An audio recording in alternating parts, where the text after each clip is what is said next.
What's going on everyone, Mike here, and in this video we're pitching the Sony Xperia Z2 against the Xperia Z1. So if you want to find out how these two fare against each other and what's new on the Z2, stay with me for the next few minutes. On a first look, not much has changed from one generation to the other. The Z2 retains the familiar shape of the previous Zs, the same glass sandwich design with slightly rounded metallic edges. I have the purple version of the Z2 here, and when compared to the purple Z1, it does look like Sony slightly tweaked the colors used for the edges, adding some silver into the mix. Aside from that though, it's almost impossible to set the two Zs apart. However, if you'll dig a bit deeper, you'll quickly find out that some aspects have actually changed. For starters, you'll notice that there's a slightly larger screen on the Z2 with a narrower bezel. And while we're here, you'll notice that the earpiece has been redesigned. The upper earpiece is longer and narrower on the new unit, and there's a similar cut at the bottom of the front face as well, below the screen. And that's because these cuts now hide the speakers. Yes, we have a set of stereo front-facing speakers on the Xperia Z2, firing decent quality sound. They're not incredibly punchy or loud, but they're definitely a step forward from that bottom-edge speaker on the Xperia Z. And they are a lot more difficult to cover and muffle with your hand. Hear for yourselves.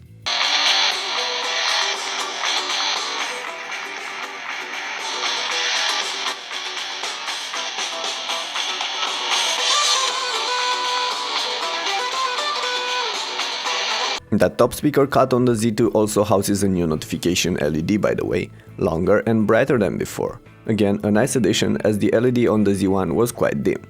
And there are a few other minor exterior tweaks. For instance, the secondary microphone is no longer on the back of the phone, but has been moved on the top edge of the Z2.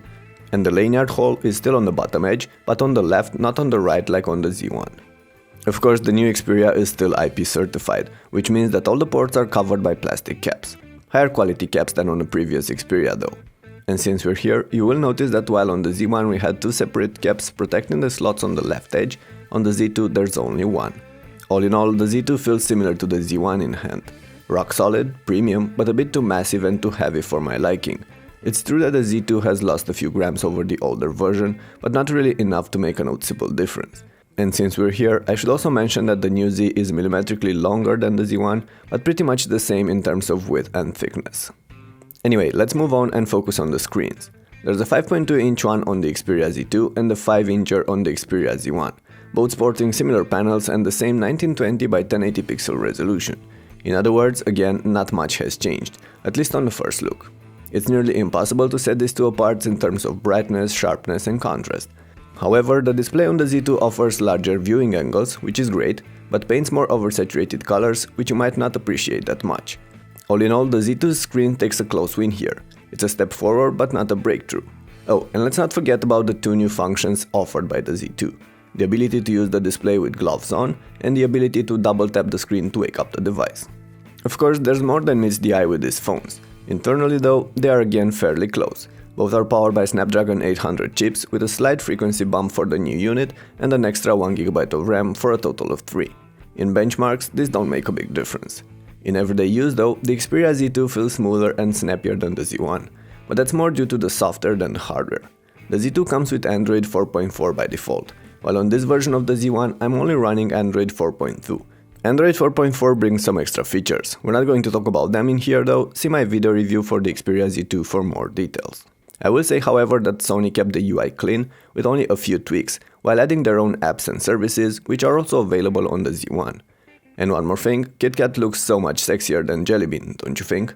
Bottom point, both these phones are powerful and more than capable of dealing with everything you might throw at them, from daily tasks to games and multimedia. However, there's a newer version of Android on the Xperia Z2 with a bunch of benefits, while the Z1 might only receive this update sometime in the future. Okay, let's move on for now and turn our attention on the cameras.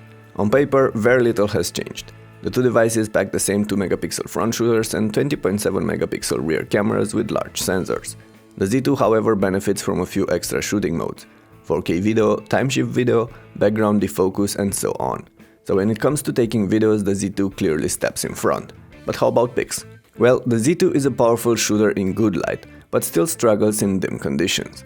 It fails to focus more often than you'd want, and the software still mushes out the details if you actually manage to capture a focus still. And that's with and without flash, both when using the Smart Auto or the manual modes.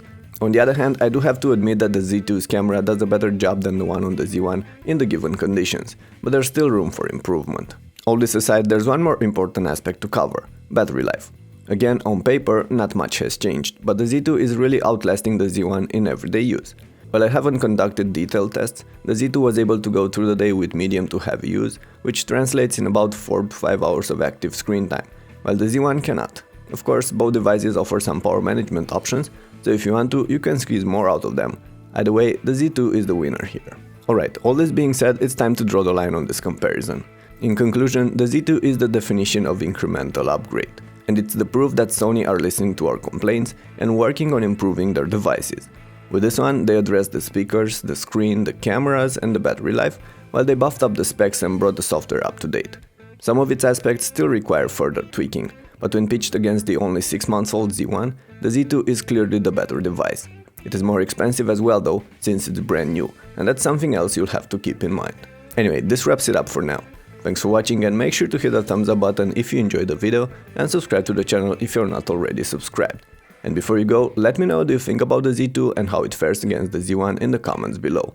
Again, thanks for sticking by, and I'll catch you in the next video.